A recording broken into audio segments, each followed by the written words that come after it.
The scary symptoms no one tells you about a bad fuel rail pressure sensor. This little sensor is silently destroying your engine, and mechanics won't tell you until it's too late. Hello friends, welcome back to the channel where we make car care simple, fun and stress-free. Today, I'll show you the top symptoms, how to test it in 2 minutes, and the cheap, easy fix that could save you thousands. The fuel rail pressure sensor is typically located on the engine's fuel rail, which is a metal pipe delivering fuel to the injectors.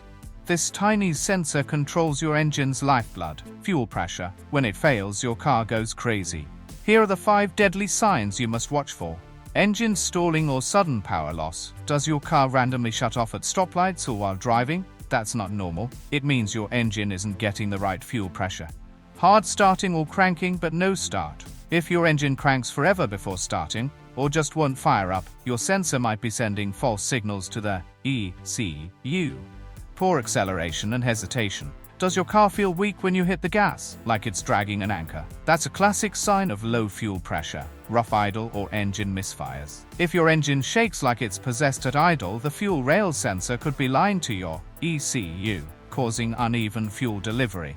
Check engine light plus fuel pressure codes. If you see codes like P0190, P0191, P0192, or P0193, your fuel rail sensor is screaming for help. Before replacing anything, let's confirm the sensor is bad. Here's how to test it, just a few minutes. Step 1. Scan for trouble codes. Use an OBD2 scanner, even a cheap one works, to check for fuel pressure codes. Step 2. Check the sensor's voltage, multimeter test.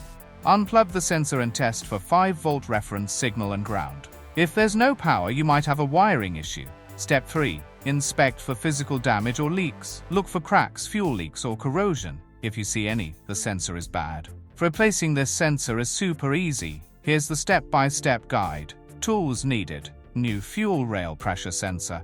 Basic socket set and wrench. Safety gloves and glasses. Step 1. Locate the sensor, fuel rail. It's usually on the fuel rail near the injectors. Check your repair manual if unsure. Step 2. Relieve fuel system pressure. Pull the fuel pump fuse, start the engine and let it stall. This prevents fuel spray. Step 3. Unplug and remove old sensor. Disconnect the wiring, unscrew the sensor, often a 10 mm or 12 mm bolt, and remove it. Step 4. Install the new sensor, screw in the new sensor, reconnect the wiring and make sure it's snug, but don't over-tighten.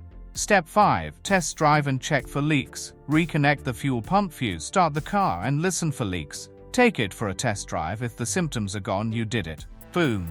You just saved yourself hundreds in mechanic fees with a $30 part and 3 minutes of work. If it did, give it a thumbs up, share it with your friends, and don't forget to subscribe for more tips and tricks like this. Thanks for watching, and remember, when it comes to car problems, you've got this. See you in the next video.